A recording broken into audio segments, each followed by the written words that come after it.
The space station was empty and cold. Most of the scientists had already left. Their footsteps echoed in the long white hallways as they rushed to pack their things and go home.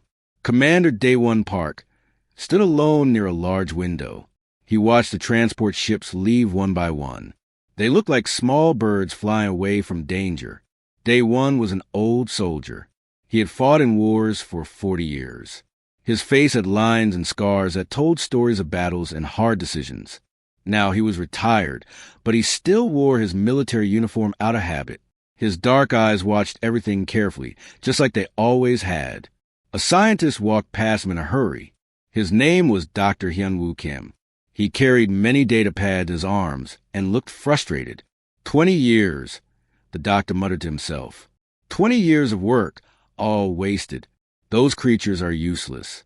Completely useless. Day 1 said nothing. He just kept looking out the window. In space, he could see small pods floating away from the station. Inside those pods were living creatures. The station was throwing them away like garbage. The creatures were called seraphics. Some people called them glass dragons because of how they looked. Scientists had made them in laboratories. The Galactic Council wanted new weapon for war. They spent billions of credits and many years trying to create the perfect killing machines. But the seraphics were not good weapons. They were too delicate. Their bodies were covered in scales that looked like crystal or glass. These scales were beautiful, but they broke easily. Their wings were thin and see-through, like colored glass windows in old churches. In normal gravity, these wings would tear and fall apart. The dragons could not bite through armor. They could not survive in harsh environments. They were failures as weapons. So the council decided to get rid of them. All of them. Disposal complete, said the computer voice that controlled the station. All seraphic specimens have been released into space. Station evacuation will begin in 30 minutes. Day 1 felt something tight in his chest. Anger, maybe, or sadness. He had seen many terrible things in war. He had watched planets burn. He had seen young soldiers die in battles they could not win. He had followed orders that still kept him awake at night, even after all these years. The seraphics reminded him of those young soldiers. They had been created for a purpose they could not fulfill. Now they were being thrown away because they were not useful enough. He made his decision quickly. "Computer, show me where the disposal pods are," he said. "Coordinates displayed. Commander, your transport ship leaves in 28 minutes. "I know." Day 1 was already walking toward the hangar bay where the small ships were kept. He found a salvage craft. It was small and old, used for picking up garbage and debris in space. He climbed inside and started the engine. The computer began giving him warnings. He was not authorized to take this ship. He ignored all the warnings. His hands moved over the controls with ease. 40 years of flying ships in dangerous situations had made these movements automatic. He did not need to think about it. His body just knew what to do. Outside, space was full of disposal pods. They floated in the darkness like seeds scattered by the wind. Each pod had a small blinking light. These were emergency beacons, calling for help that would never come. Day 1's instruments told him that some of the pods still had living creatures inside. Their life signs were weak and getting weaker. He began pulling the pods into his cargo hold. One by one, he used the ship's mechanical arms to grab them and bring them inside. He worked as fast as he could. Time was running out. When he had collected 8 pods, he manually opened the first one. The creature that came out was small. It was about the size of his forearm, from elbow to fingertips. Its scales were pale, the color of frost on a winter morning. When the ship's lights hit those scales, they created tiny rainbows that danced on the walls. The dragon was shaking. Its whole body trembled with fear, or cold, or both. Its wings were wrapped tightly around its body, trying to protect itself. Day 1 moved slowly. He extended his hand toward the creature, keeping his movements gentle and calm. "Easy," he said softly. "I will not hurt you." The seraphics looked at him with large eyes. Those eyes were intelligent. They showed awareness and understanding. This was not a simple animal.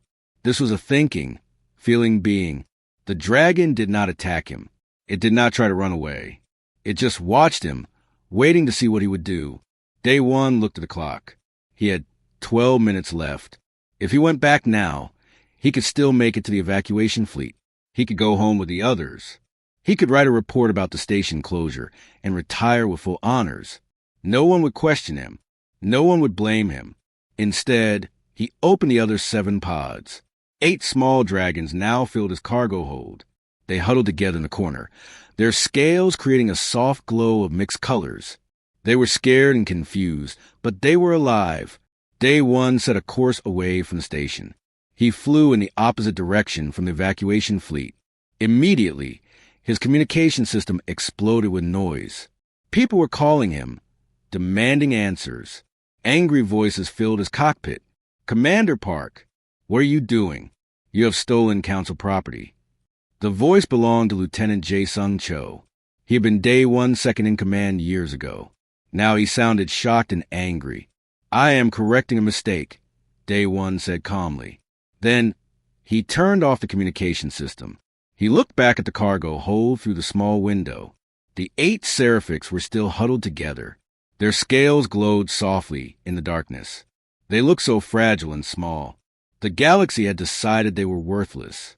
The galaxy had thrown them into space to die. But Day One had spent 40 years learning that the galaxy was often wrong. He had followed orders his whole life. He had done things he was not proud of because someone in authority told him it was necessary. He had watched good people and innocent creatures suffer because they were not considered valuable enough to save. Not this time.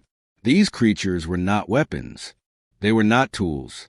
They were living beings who deserved a chance to survive. Maybe they were failures at being weapons, but that did not mean they were failures at everything. Day One had spent his whole life in service of destruction. Maybe it was time to try something different. Maybe it was time to protect instead of destroy. Maybe it was time to save instead of abandon.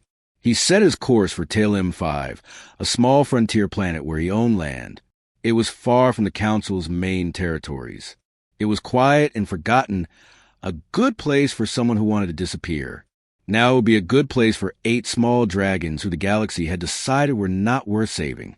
Behind him, the research station grew smaller and smaller until it was just another point of light among the stars.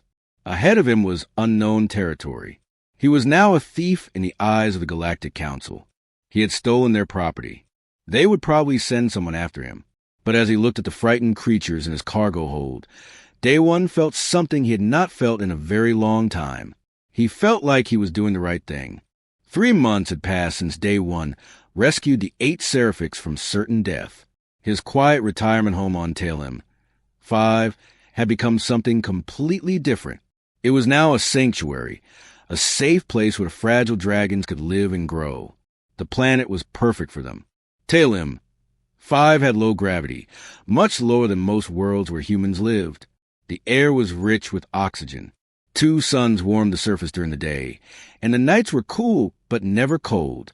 Most importantly, hardly anyone from the Galactic Council ever came here. It was too far away, too unimportant to matter. On this world, the Seraphics were not fragile anymore. They were magnificent. Their glass-like wings, which would break in normal gravity, now carried them through the air with grace and beauty. They flew between the tall crystal formations that grew naturally on Tail M5. The planet's surface was covered with these crystals, some as tall as buildings. When the dragons flew past them, their scales reflected the sunlight and created rainbows everywhere. Day One stood on his porch and watched them fly. The largest dragon, the first one he had rescued, soared above the others. He had named it Hanul, which meant sky in his old language. Hanul's frost-colored scales caught the light and scattered it in all directions. The other 7 dragons followed, learning from Hanul's movements. "They are beautiful," said a voice behind him. Day One turned. A woman stood at the edge of his property. She was young, maybe 30 years old, with tired eyes and a large backpack. She wore civilian clothes, but carried herself like someone used to working in laboratories. "Who are you?" Day One asked. His hand moved toward the old pistol he kept on his belt. "My name is Bore Lee," the woman said quickly. "I am a xenobiologist. I worked at the research station before they closed it. I heard rumors about what you did. About the Seraphix. I want to help. Day one studied her carefully. How did you find me? It was not easy, Boare admitted. I followed the transport records. Then I bribed a cargo pilot. Then I spent 2 weeks on 3 different ships to get here. Please, Commander Park. Dr. Kim was wrong about these creatures.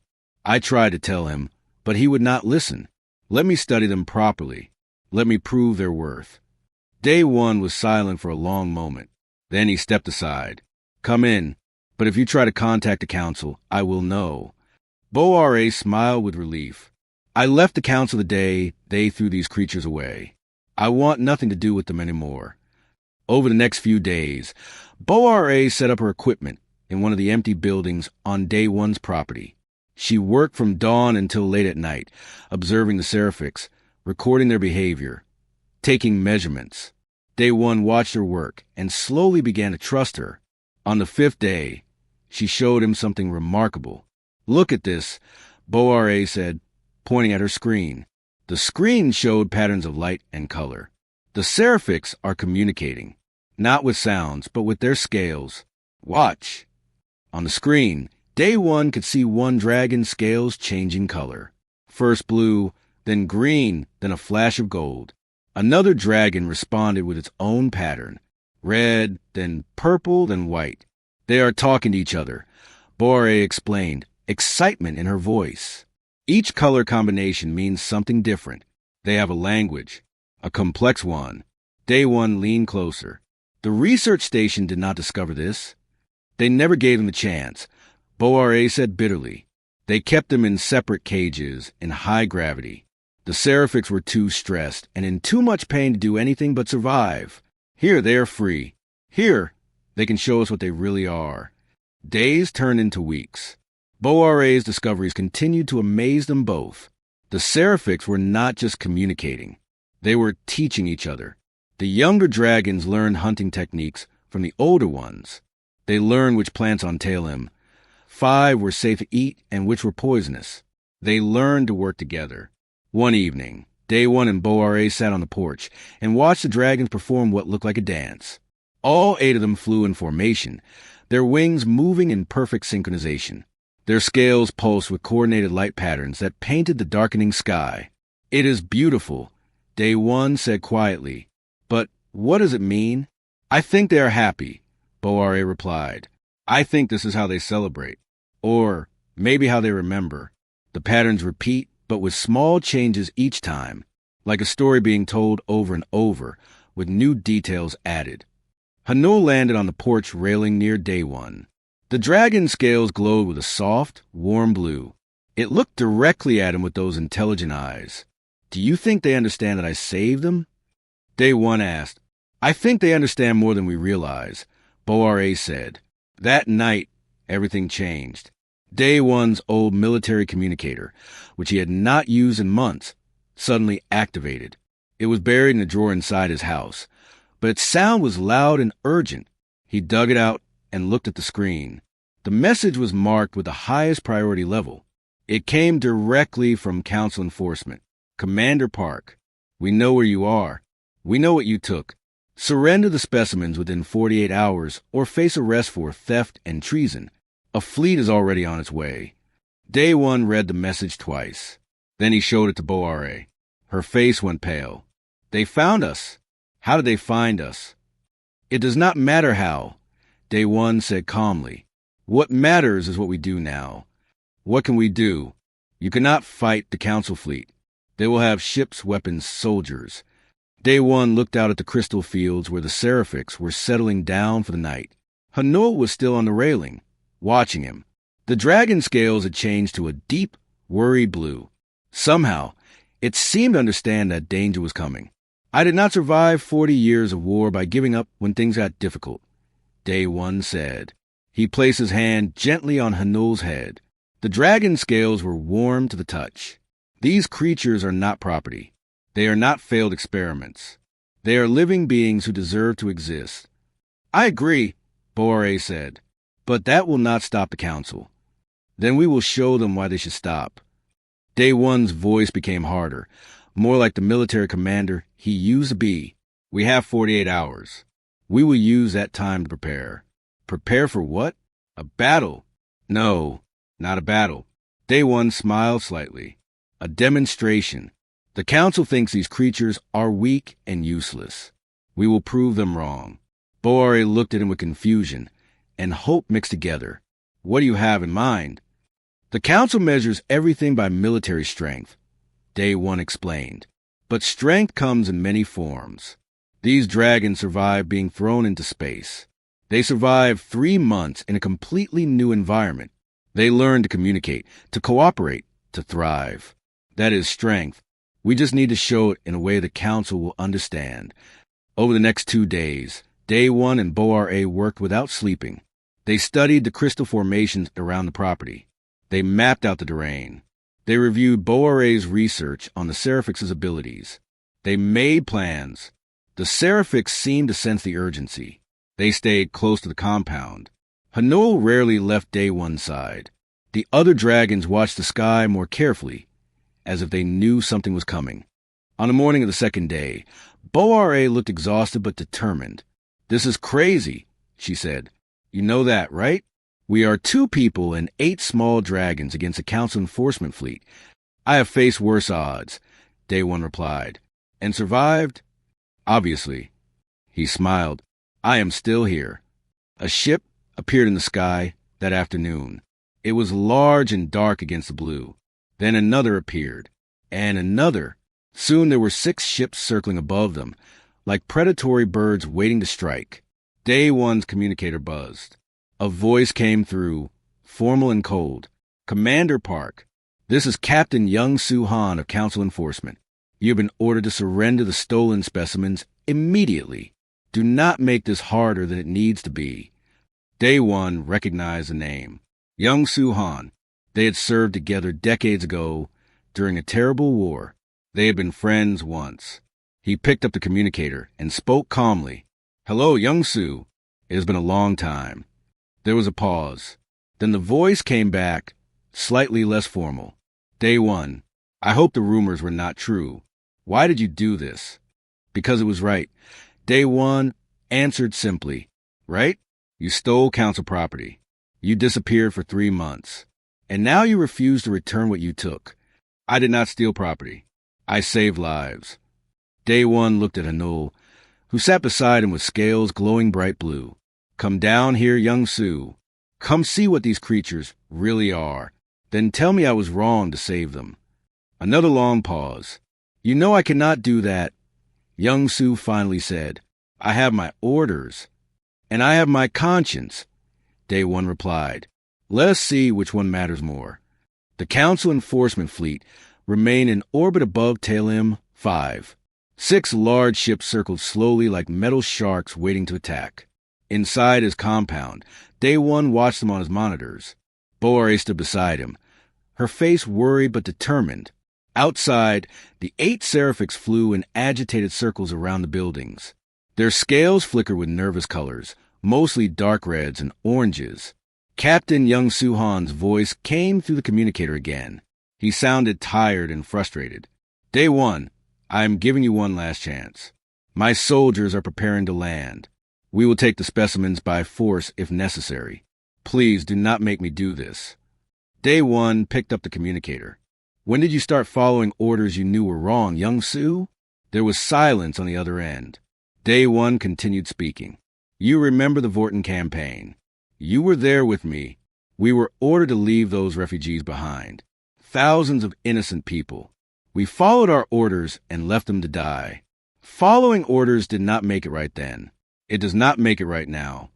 Young Soo's voice came back quieter. "That was different." "No, it was not. We were told that saving them was not strategically important, that our mission mattered more than their lives. We listened. We obeyed. And we have carried that guilt for 30 years. Day one looked out at the Seraphix. "I am not making that mistake again. I have my orders, Day one. Then come and try to take them." 20 minutes later, a landing craft descended from one of the ships. It touched down about a kilometer away from Day one's compound. The back door opened and 20 soldiers marched out. They wore full combat armor, black and intimidating. They carried rifles and scanning equipment. They moved in perfect formation, confident and professional. They were prepared for an old man and some weak creatures. They were not prepared for what actually happened. Boare watched them on the monitors. They are coming. What do? We wait, Day One said calmly. And we let the Seraphics show them what they learned. The soldiers advanced across the crystal fields. Their armor made them slow in the low gravity. They were trained for standard planetary conditions, not for a world like Telem 5. Each step took them higher off the ground than they expected. They stumbled and corrected their movements, tried to adjust. The Seraphics watched from above. Hanul led them in a wide circle over the crystal formations. The dragons seemed to be waiting for something. When the soldiers reached the halfway point, everything changed. The Seraphics dove toward the crystal formations but did not attack the soldiers. Instead, they positioned themselves strategically among the crystals.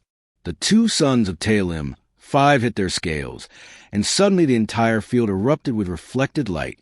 The crystals and the dragon scales worked together, creating a maze of mirrors and reflections. The soldiers stopped, confused. Their squad leader tried to identify targets through his scope, but everywhere he looked, he saw dragons. Dozens of them. The reflections made 8 creatures look like 50 or more.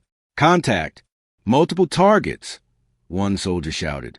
Hold fire, the squad leader ordered. Confirm targets first. But confirming targets was impossible. The Seraphics moved constantly, their reflections multiplying with each movement. The soldiers saw dragons above them, beside them, behind them. They could not tell which images were real and which were illusions. Then the dragons began to sing. It was not a sound that came from their mouths. It came from their wings. As they flew, their thin wings vibrated and created a harmonic frequency. The sound was not loud, but it penetrated everything. The soldiers' electronic equipment began to malfunction. Their communicators filled with static. Their targeting systems flickered and died. Their helmet displays went dark. What is happening? One soldier yelled. My equipment is dead. Mine too. I cannot see anything. The squad leader tried to contact the ship above. Command, we need assistance. We are experiencing equipment failure. Cause unknown. Young Su's voice came through, barely audible through the interference. Pull back. Return to the landing craft. But pulling back was not simple. The soldiers had entered a maze of crystal and light. Every direction looked the same. The reflections disoriented them. The harmonic sound from the Seraphics' wings made it hard to think clearly. Some soldiers started walking in circles, completely lost. Inside the compound, Boare laughed with amazement and relief. They are not attacking. They are just confusing them. This is incredible. Day One watched with pride. The Seraphics were not warriors, but they were survivors. They used their environment, their natural abilities, and their intelligence to defend without violence. Not a single soldier had been hurt, but the entire squad was completely neutralized. After an hour of confusion, the soldiers finally made it back to their landing craft. They stumbled aboard, frustrated and embarrassed. Their equipment was ruined. Their confidence was shattered, and they had not even seen the creatures clearly, let alone captured them. The landing craft lifted off and returned to the orbiting fleet. Young Su's voice came to a communicator, and this time he sounded different, less formal, more like the friend Day One remembered from decades ago. What just happened down there? Young Su asked. Bore leaned toward the communicator. Your soldiers encountered a species that is smarter than you thought. Captain, the Seraphics are not weapons. They are something better. They are problem solvers. They defend themselves without causing harm.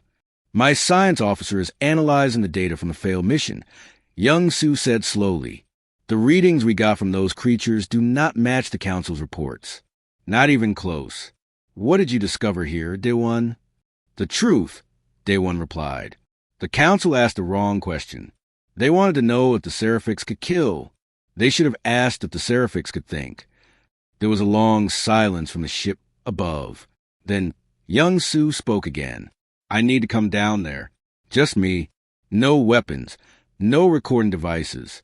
I need to see this for myself. Why should I trust you? Day one asked. Because I remember Vorton too. Because I have spent 30 years wondering if we did the right thing. Because maybe you are giving me a chance to make a different choice this time. Day one looked at Boare. She nodded slowly. Tomorrow morning, Day one said, come alone.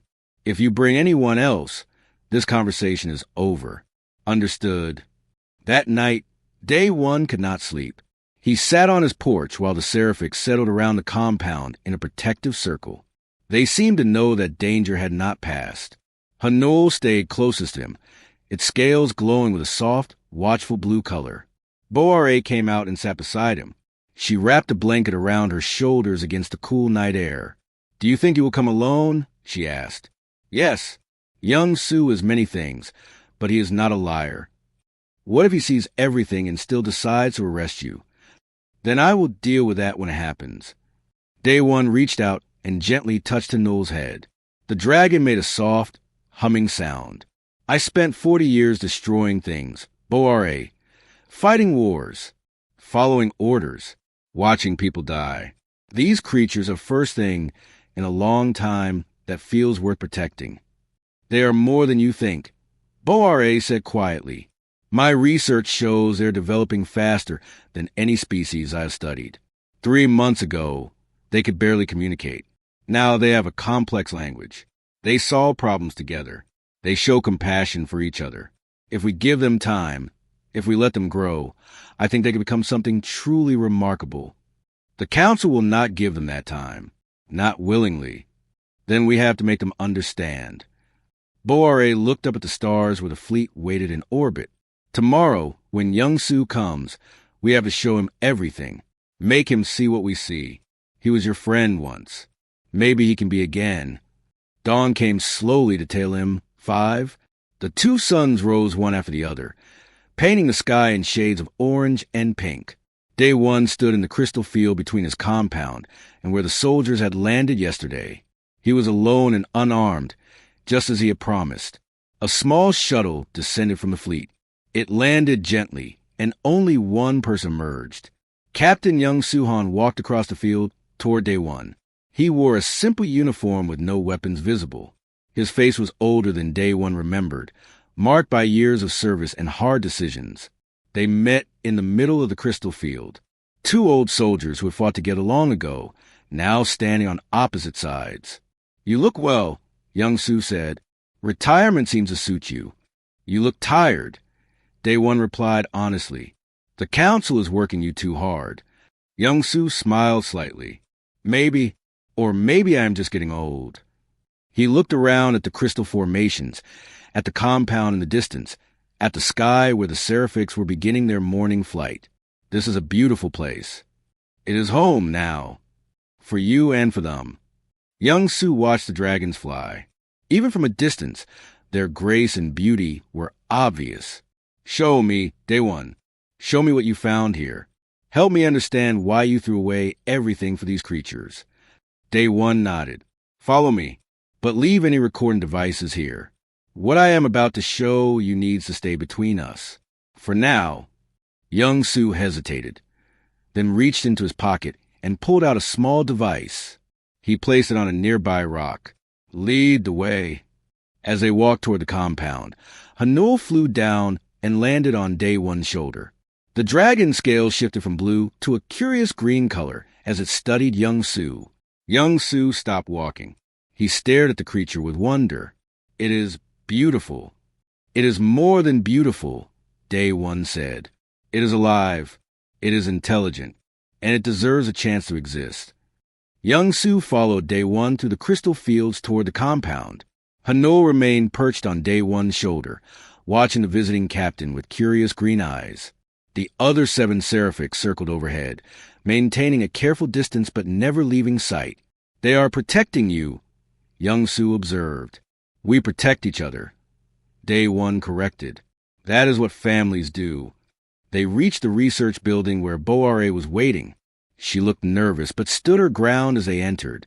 The interior was filled with monitoring equipment, computers, and screens showing data that Young Su did not immediately understand. Captain Han, this is Boare Lee. She was a xenobiologist at the research station. Young Su nodded to her politely. Dr. Lee, I read your file. You resigned 3 months ago. No forwarding address. The council assumed you disappeared into the outer colonies. I came here instead, Boare said simply, because I knew the truth about these creatures, and I could not stand by while they were destroyed. Young Su looked around the room. What truth? The council's report said the Seraphics were failures. Weak, unintelligent, unable to survive outside controlled environments. The council's reports were wrong. Boare moved to her main computer screen. Sit down, Captain. This will take some time to explain. For the next hour, Boare showed Young Su everything she had discovered. She displayed recordings of the Seraphics communicating through color patterns. She showed brain scans that revealed complex neural pathways. She presented data on their problem-solving abilities, their social structures, their capacity for learning. The council kept them in high-gravity environments, Boare explained. That alone caused them constant pain and stress. Imagine trying to think clearly while your bones are breaking. They were isolated in separate cages, which prevented social development. They were treated as objects, not as living beings with needs and emotions. Young Su leaned forward, studying the data carefully. These intelligence readings cannot be correct. They show cognitive development approaching sentience. They are correct, Boare insisted.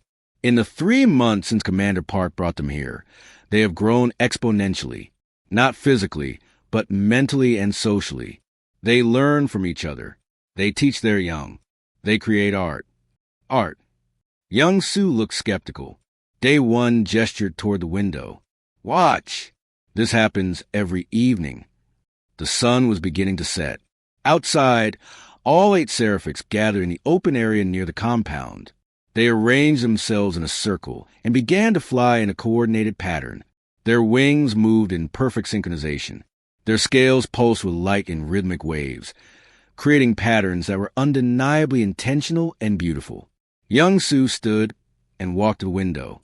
He watched in silence as the dragons painted the sky with living light. The patterns were complex, repeating with variations like a musical composition. Some sequences were fast and energetic. Others were slow and contemplative. It was clearly not random. It was creation. How long have they been doing this? Young Su asked quietly. It started 2 months ago, Boare answered. At first it was simple, just basic patterns. But it grows more complex every week. They are developing culture, Captain, right before our eyes. Young Su turned away from the window. His face showed confusion and something else. Maybe guilt. If this is true, if these creatures are truly sentient or approaching sentience, then the council made a terrible mistake. Not just a mistake. Day One said, a crime. They created intelligent life, decided it was not useful, and tried to destroy it. How many other species has the council disposed of? How many potential civilizations were ended before they had a chance to begin? Young Su sat down heavily. He looked older suddenly, tired and troubled. I came here expecting to find a delusional old soldier and some animals. Instead, I find evidence of something that could change everything we understand about bioengineering and sentience. What will you do with that evidence? Boare asked carefully. Young Su was silent for a long time. Outside, the Seraphics completed their evening display and began settling down for the night. Hanul flew through the open door and landed on the table between the 3 humans. Its scales glowed with a soft, questioning blue. That one seemed particularly attached to you, Young Su said to Day One. Hanul was the first one I rescued, the first pod I opened. Day One reached out and gently stroked the dragon's crystalline scales. It was terrified and alone, but it trusted me anyway. Young Su watched the interaction carefully. It recognizes you, responds to you. That level of social bonding requires significant emotional intelligence. They are not things, Young Su. They are people, different from us. Yes, but people nonetheless. Day One met his old friend's eyes. You came here following orders to retrieve council property, but now you have seen the truth. Now you have to make a choice. What choice is that? Whether to do what is ordered or what is right. Young Su stood and walked to the window again. The stars were coming out, and the fleet was visible in orbit. 6 ships waiting for his report. Hundreds of crew members expecting him to complete his mission and return with the stolen specimens. If I report what I have seen here, the Council will classify it as top secret. Young Su said slowly. They will send a larger force. They will take everything, destroy the evidence, and probably imprison both of you. They cannot afford to admit they nearly exterminated a sentient species. And if you do not report the truth? Boare asked.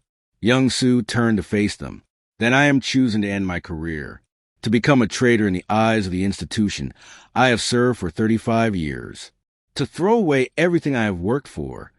Yes, Day One said simply. That is exactly what it means. I understand if you cannot do it. The price is high. Young Su walked back to the table where Hanul sat. He extended his hand slowly toward the dragon. Hanul watched him carefully, scales shifting from blue to cautious yellow. Then, after a moment of consideration, the dragon leaned forward and touched its head to Young Su's palm. The captain's eyes widened. It is warm. I did not expect that. They are full of surprises, Day One said. Young Su kept his hand on Hanul's head for another moment. Then he stepped back and looked at both Day One and Boare. At Vorton, we left those refugees to die. We told ourselves it was necessary, that we had no choice, that orders were orders. His voice was heavy with old pain. I have carried that decision for 30 years. Every day, I wonder if we could have done something different, if we could have saved them. You cannot change the past, Day One said gently. No, but I can choose differently now. Young Su took a deep breath. I am going to file a report stating that all specimens died during the capture attempt, that you escaped into deep space and we lost your trail. The Council will not be happy, but they will move on. They have other concerns. Boare let out a breath she had been holding. You are really doing this? I am really doing this. Young Su smiled slightly, though it did not reach his eyes. My career is over. They will probably force me to retire, but at least I will be able to sleep at night. It is not just about hiding them. Day One said, we need to build something here. A real sanctuary. There might be other species out there. Other creatures the Council has abandoned or plans to destroy. We could save them. You are talking about creating an organization dedicated to rescuing the Council's failures. Young Su said, that is not hiding. That is open rebellion. Maybe, but it is also the right thing to do. Young Su looked at Hanul again. The dragon scales had shifted to a peaceful green, almost as if it understood and approved of the conversation. If you're going to build something like that, you will need help, resources, information about where to find these abandoned species. Young Su pulled out a small data chip. This contains classified information about other bioengineering projects. Some are ongoing. Some have been terminated.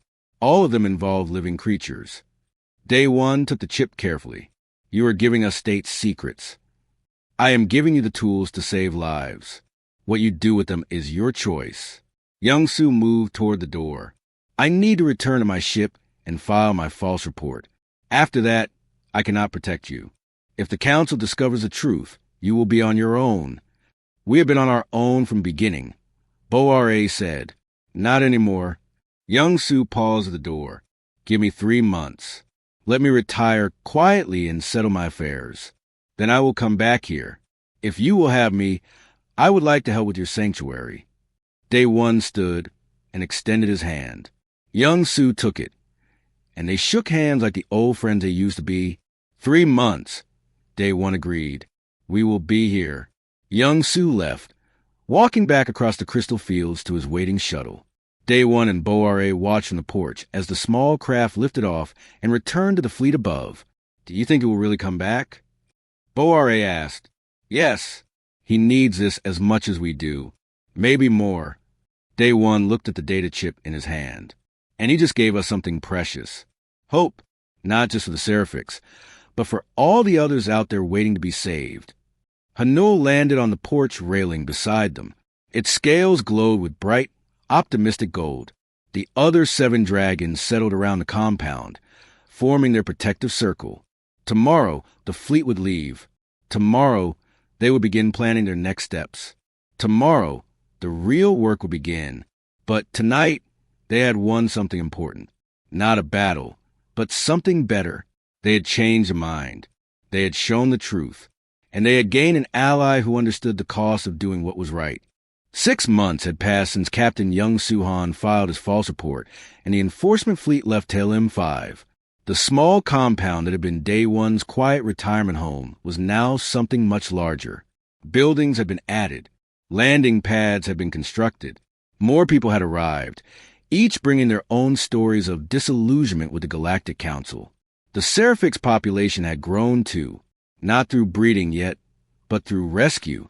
Using the information Young Su had provided, Day One had personally led 3 more missions to retrieve abandoned specimens from disposal sites.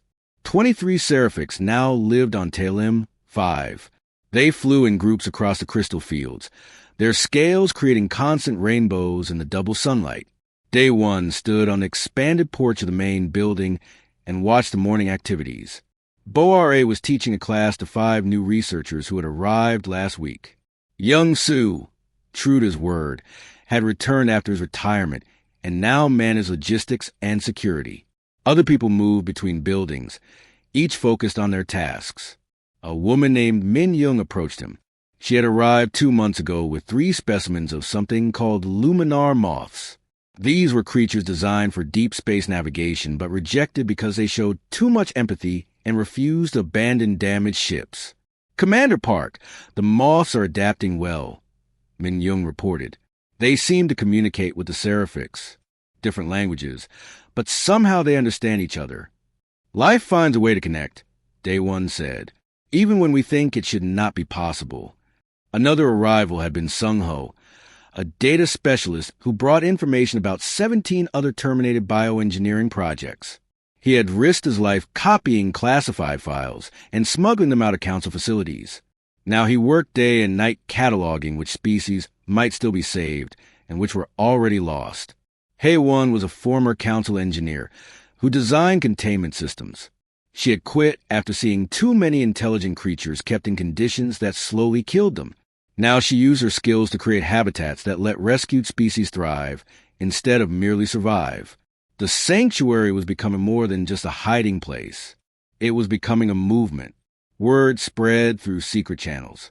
Sympathetic scientists shared information. Disillusioned military personnel provided warnings about council activities. Civilian volunteers offered money and resources. All of them shared one belief, that the council's way of measuring worth was fundamentally wrong. One evening, Day One called a meeting in the main hall. 50 people filled the room. Some were present physically. Others joined through secure video connections from across the galaxy. These were people who believed in the sanctuary but could not leave their positions yet. They were the hidden network, the eyes and ears that kept the sanctuary informed and protected. Day One stood at the front of the room. Hanul perched on his shoulder as always. The dragon had grown slightly larger over months, though it still preferred to stay close to the human who had saved it. 6 months ago, I was a retired soldier living alone. Day One began. I rescued 8 creatures because I thought it was right. Today, we have 43 different specimens from 12 species. We have a network of supporters across 20 systems. We have documented proof that the Council has been systematically destroying intelligent life. He paused and looked around the room. But we face a choice now. We can continue hiding, rescuing what we can, staying small and secret. Or we could do something bigger. A man in the back spoke up. It was Admiral Kyung Ja-song, who had arrived 3 weeks ago. She had been one of the Council's highest-ranking officers before her conscience finally pushed her to leave. You are talking about going public. Yes, we have evidence. We have living proof. We have testimonies from former Council personnel. If we present everything to the independent colonies and free worlds, we can create pressure for change. The Council will fight back, warned Young Su. They will call us terrorists. They will claim we stole military secrets. They will try to destroy everything we have built. They will try, Day One agreed. But they will fail. Because we have something they do not have. We have the truth, and we have creatures who prove that truth every day. Bo-R-A stood up. My research is complete. I can prove that the Seraphics are sentient, not approaching sentience, not potentially sentient. They are sentient now. They have language, culture, art, and social structures. By every scientific measure, they are a civilization in its early stages. The room was silent. Everyone understood what this meant. If the Seraphics were proven sentient, then the Council had attempted genocide, not against enemy soldiers, but against an intelligent species they themselves had created. How many other species might be sentient too? Someone asked. How many did the Council destroy before they had a chance to develop? We will never know the complete number, Sung-Ho answered. But from the files I recovered, at least 37 projects were terminated in the past 20 years. Some of those species showed signs of intelligence before disposal. The weight of that number hung in the air. Admiral Song spoke again. If you go public with this, you need to be ready for war. Not a shooting war, perhaps, but a political one. The Council will use every tool they have to discredit you. Then we need to be undeniable, Day One said. We need evidence so clear that even the Council supporters cannot ignore it. Over the next month, they prepared. Bo-R-A compiled her research into a comprehensive report. Young Sue gathered testimonies from every person who had worked on Council bioengineering projects. Hay-One created detailed records of condition specimens were kept in versus the environments where they thrived. Min-Young documented the emotional intelligence of the species they had rescued, and the creatures themselves provided the most powerful evidence. The Seraphics performed their light displays, showing artistic expression that could not be denied. The Luminar moths demonstrated problem-solving skills and empathy. Other species showed their own unique forms of intelligence. Day One spent many evenings sitting with a knoll, talking to the dragon, even though he was not sure how much it understood. The dragon scales always responded with colors that seemed appropriate to his mood. Blue for sadness, green for curiosity, gold for happiness. We're going to tell the galaxy about you, Day One said one night. Some will try to use this information to hurt you. Some will deny it completely. But others will see the truth. They will understand that you and your kind deserve to exist. Her knoll scales shifted through a complex pattern. Blue, then green, then gold, then a color Day One had never seen before. Something like silver mixed with violet. Bo-R-A had theorized that new colors meant new concepts the Seraphics were developing language for. I do not know what that color means, Day One admitted, but I hope it means you understand. I hope it means you trust me. The dragon pressed its head against Day One's hand. That at least was clear enough. The day came when everything was ready. They sent their evidence to 17 independent news organizations simultaneously. They sent it to colony governments that had conflicts with the Council. They sent it to universities, research institutions, and civilian oversight committees. Within hours, the galaxy was talking. Some dismissed it as propaganda. Some called it fake. But others looked at the evidence and could not deny what they saw. Video footage of the Seraphics creating coordinated light patterns that were clearly artistic. Brain scans showing neural complexity approaching human levels. Testimonies from respected scientists and military officers. The Council issued immediate denials. They claimed the creatures were sophisticated, but not truly intelligent. They said Day One and his people were criminals who had stolen military property. They demanded that all specimens be returned immediately, but the denials rang hollow when people could see the evidence with their own eyes. 3 independent colonies issued statements supporting the sanctuary. 2 major universities requested permission to send researchers. A coalition of civilian oversight groups demanded that the Council halt all bioengineering programs until proper ethical review could be conducted. The pressure grew day by day. Day One watched it unfold from Talim 5. He knew this was just the beginning. The Council would not give up easily. There would be legal battles, political maneuvering, possibly even attempts to shut down the sanctuary by force. But something had changed. The secret was out. The galaxy now knew that the Council had created intelligent life and tried to destroy it when that life did not meet their expectations. Young Su joined him on the porch one evening. We have received over 100 messages from people who want to join us. Former council employees, scientists, regular civilians who just believe we're doing the right thing. Can we accommodate that many people? Day one asked. We will have to. This is bigger than us now. Young Su smiled. You started something, old friend, a revolution built on compassion instead of violence. Admiral Song approached with a datapad. The council is calling for negotiations. They want to meet with you directly. It is a trap, Young Su said immediately. Probably, Day One agreed. But it is also an opportunity. If they are willing to negotiate, it means they are worried. It means the pressure is working. That night, the Seraphics performed their most elaborate display yet. All 23 of them flew together, their scales creating patterns that seemed to tell a story. It started with dark colors, reds and blacks that represented fear and pain. Then came blues and greens, showing growth and learning. Finally, the display ended with brilliant golds and silvers representing hope and future. Boare watched with tears in her eyes. They are telling their story, their history, from abandonment to rescue to survival to thriving. They want us to know they understand what we're doing for them. Day One felt Hano land on his shoulder. The dragon scales glowed with that new color again, silver-violet. Looking at it now, watching the display in the sky, Day One thought he understood what it meant. Gratitude, hope, family. We are not finished, he said to everyone gathered. This is just the first step. There are more species to save, more truths to reveal, more work to be done. But we are not alone anymore, Min Young added. The galaxy is watching now. The galaxy is listening. Day One looked up at the Seraphics, painting the sky with living light. He thought about the scared, trembling creature he had pulled from that disposal pod 6 months ago. He thought about the choice he had made to save 8 lives instead of following orders. That choice had grown into something bigger than he ever imagined. A sanctuary, a movement, a challenge to the galaxy's assumptions about worth and value.